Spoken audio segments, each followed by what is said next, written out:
Bueno, mi nombre es Osvaldo Méndez. En este momento vivo en General Roca, Río Negro. Soy nacido en Buenos Aires, en Capital Federal, y ya a los 27 años me vine para acá, para el Valle. El tema mío con el juego empezó desde joven, o sea, siempre me atrajo el juego, pero en su momento era por diversión. Al principio era por diversión, pero se ve que en mí había una tendencia hacia el juego, y sobre todo el juego de apuestas por dinero, ¿no?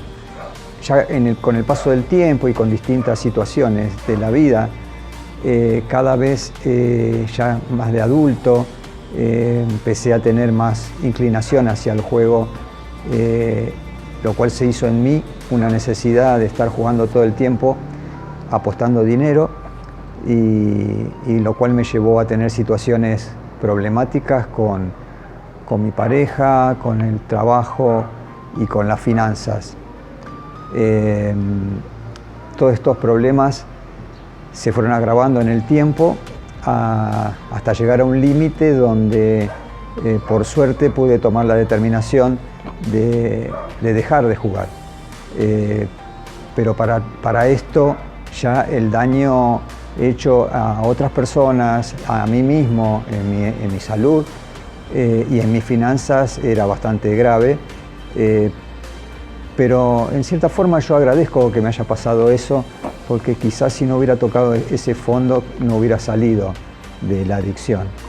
Así que lo que yo puedo decir con mi testimonio es que si bien es difícil, pero no es imposible dejar de jugar, y yo lo hice, y si yo lo hice cualquiera puede hacerlo, no soy distinto a otro ser humano. Se puede dejar de jugar, se puede tener una vida más saludable y más llevadera con nuestra familia, tener un mejor pasar, no tener problemas con el trabajo.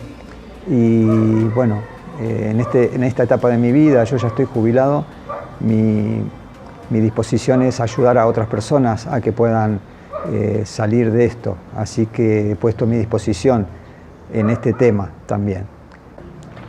En la etapa de mayor compulsión hacia el juego, donde jugaba todos los días, yo creía que lo hacía por dinero, por tener una gran ganancia y con eso solucionar mis problemas económicos, que en ese momento ya eran bastante graves. Y sin embargo yo he tenido una gran ganancia y no pagué todas mis deudas. Pagué algo y guardé dinero para seguir jugando.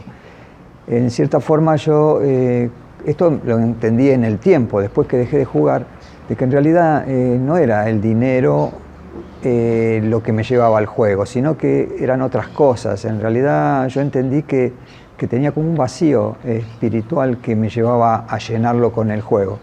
Hay quienes lo llenan con drogas o con alcohol o con la comida, yo lo hacía con el juego.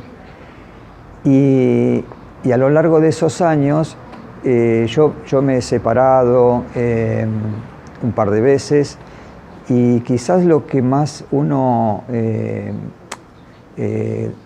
¿cómo puedo decir? La pérdida no es el dinero lo más importante en mi vida, sino que fue esos seres humanos a los cuales yo en cierta forma dañé con mi actitud, con mi compulsión. Lo que más me duele haber perdido no es precisamente dinero, sino esas relaciones de familia, incluso hasta amistades, que por suerte después que dejé de jugar pude recomponerlas en el tiempo.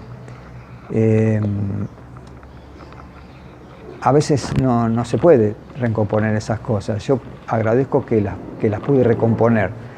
Y recomponer también, lo que recompuse también fue mi salud, porque también estaba bastante dañado físicamente, porque a su vez tenía la adicción al cigarrillo, o sea, jugaba y fumaba. Cuando yo dejé de jugar también dejé de fumar, por suerte, y de esto ya hace más de 20 años, y es como que en cierta forma prolongué mi vida también, porque creo que si yo hubiera seguido en ese ritmo, hoy creo que no estaría vivo. Para la gente que está con el problema de la adicción al juego, lo importante para la persona que está afectada, primero es tomar conciencia de que tiene un problema. Si la persona no toma conciencia de que tiene un problema, está complicado todavía, porque es como un proceso. Generalmente los que acuden a pedir ayuda son los familiares, son los que ven el problema y son los que sufren también el problema ese indirectamente. Y el afectado es el que más tarda en pedir ayuda, porque muchas veces uno cuando está en acción, como le decimos nosotros, no toma conciencia del problema que tiene.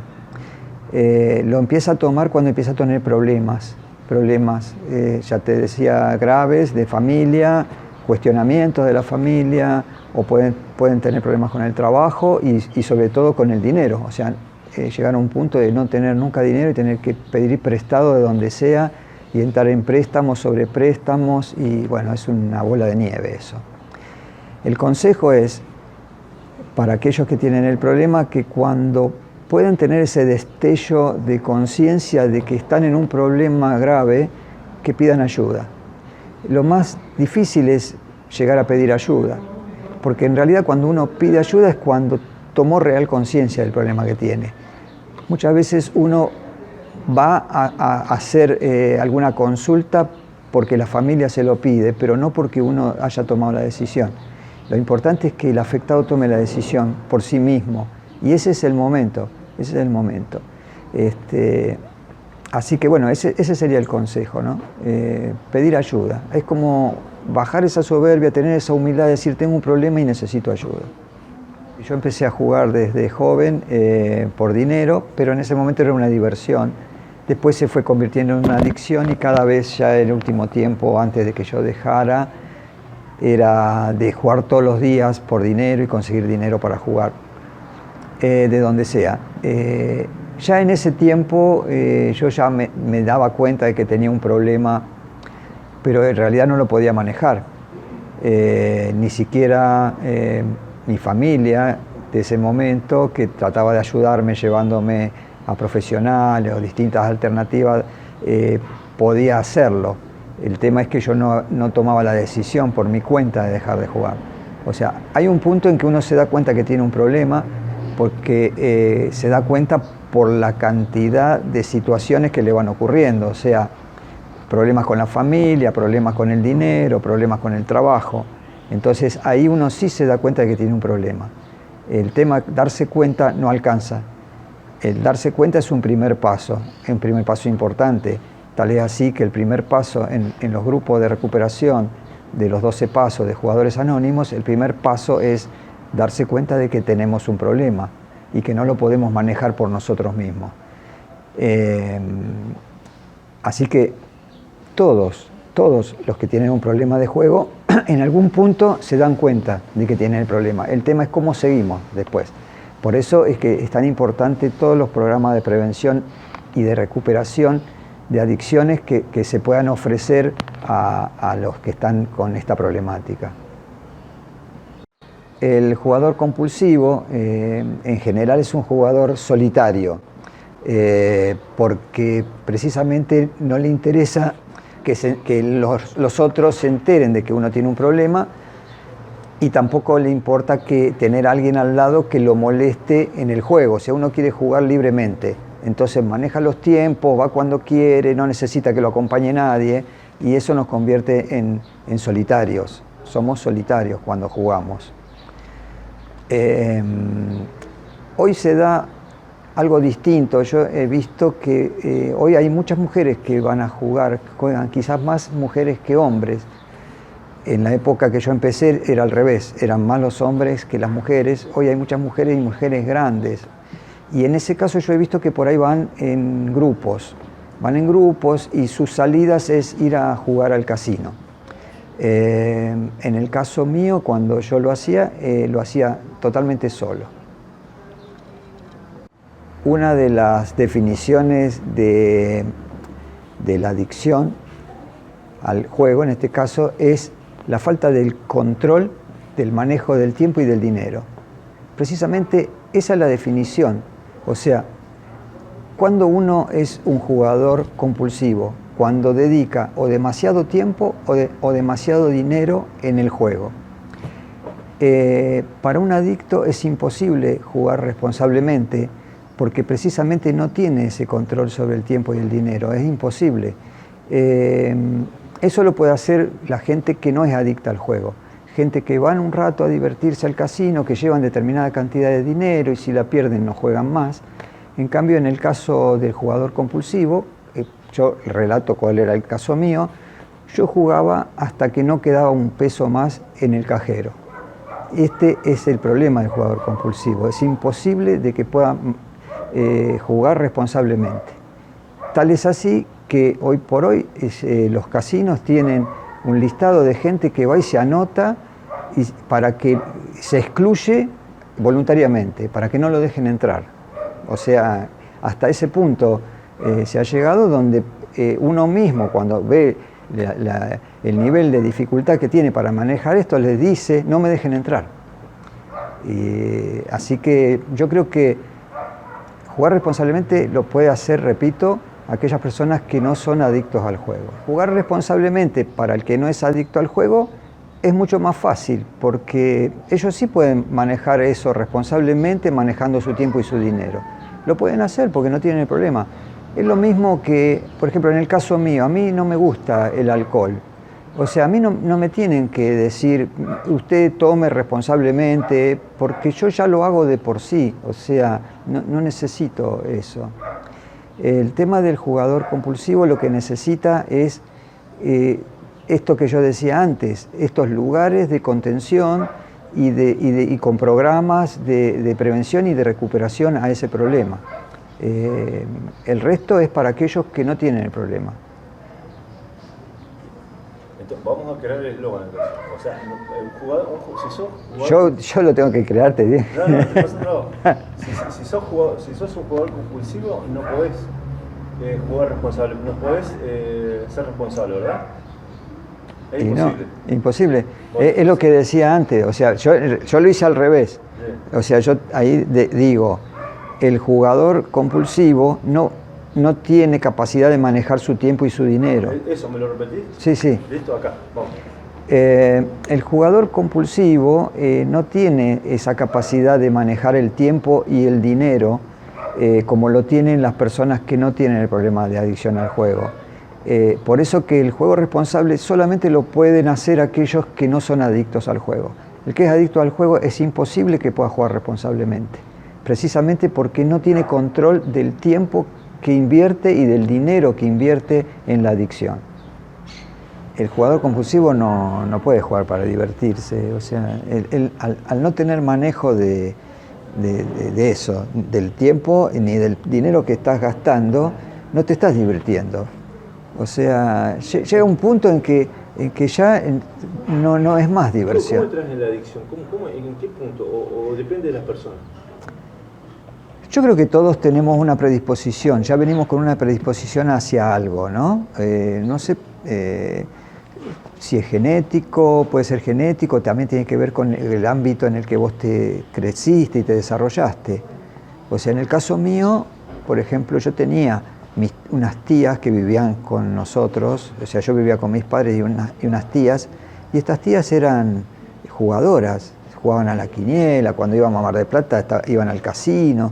O sea, se ve que yo de chico es como que viví en ese entorno, y después mi viejo, si bien no era compulsivo, pero yo sé que en esa época jugaban al PRODE, cuando recién salió el PRODE, y que por ahí se jugaba alguna quiniela, qué sé yo, pero se ve que yo mamé de ese entorno esto de jugar por dinero, y después tenía un amigo que también, cuando ya éramos más grandes, adolescentes, pero más grandes, también jugábamos por ahí por dinero, al póker, ¿viste? Era como una gracia eso, ¿no? Siempre cuento que al primer lugar donde fui cuando cumplí 18 años fue al hipódromo de Palermo a jugar a la carrera de caballo, por dinero. O sea que yo ya tenía una predisposición a eso. Y después se ve que esa predisposición, ya siendo más adulto, cuando yo iba en realidad, cuando como para, ¿cómo te puedo decir? Para salir mentalmente de algún problema. O sea, evidentemente es como un escape esto, ¿no? Hay quien lo hace con la comida, hay quien lo hace con el alcohol, hay quien lo hace con la droga, y yo lo hacía con el juego.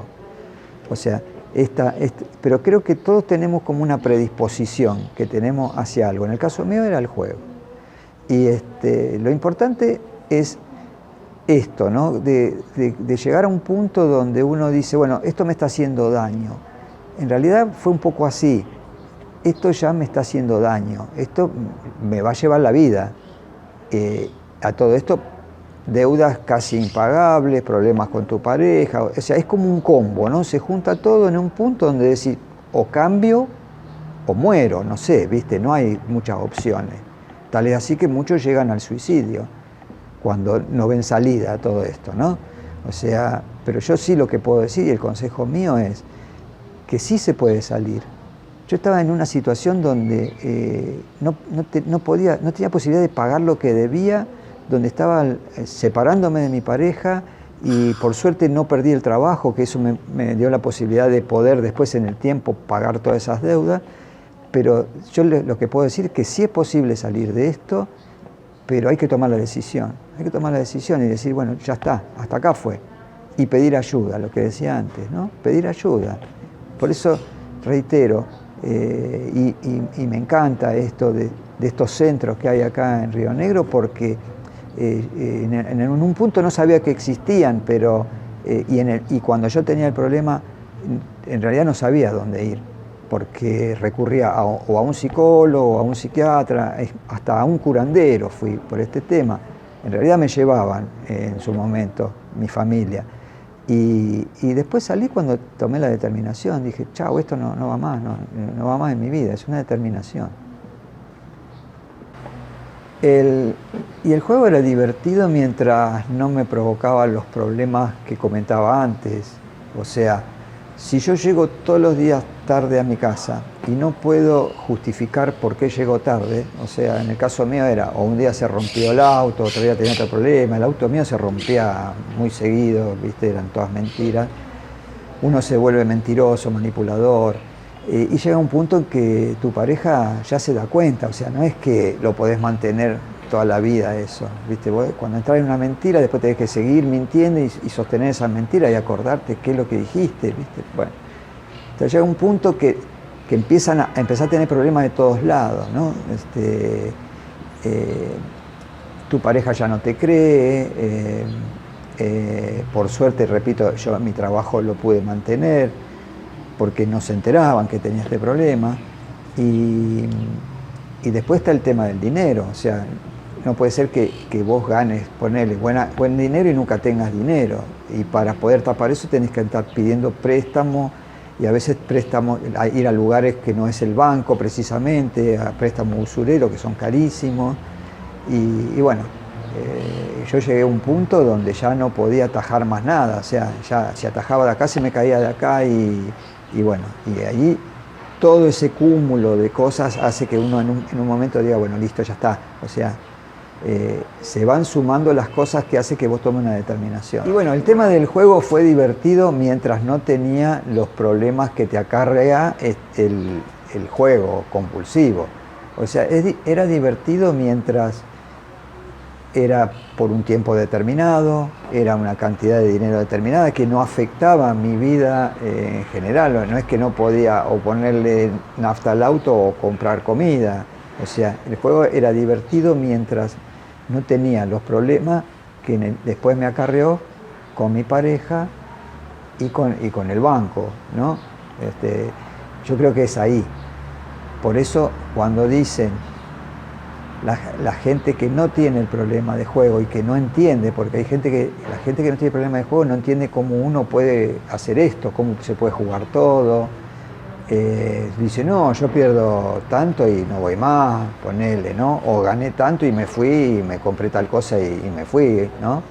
En cambio, en el jugador compulsivo dicen que siempre hay una vez que fue que ganó buena cantidad de dinero, entonces vuelve para repetir eso, ¿no? Y no es así, porque si fuera así, los casinos estarían cerrados porque se funden, ¿no es cierto? O sea, El casino siempre gana. Y esto, aunque uno ya lo sabe, insiste. Y eso es enfermo. Esa es la enfermedad. Insistir en algo que sabes que te hace daño. Fue divertido mientras no perdía tanta cantidad de dinero y mientras no tenía problemas con la familia. Hasta ahí fue divertido. Y es un límite muy sutil, ¿no? Que uno al principio no lo ve. En el caso del límite mío de mayor dramatismo, se puede decir que fue en el año 2001, en donde estábamos en el tema del corralito. En ese momento yo tenía una cuenta en el banco que tenía préstamos, tarjeta de crédito, tenía préstamo prendario del auto, préstamo personal, y ya no podía pagar casi nada porque pagaba una cuota de uno, no podía pagar la otra, se estaba por caer todo, y pedí que me refinanciaran todo en un solo préstamo. Era mucha plata.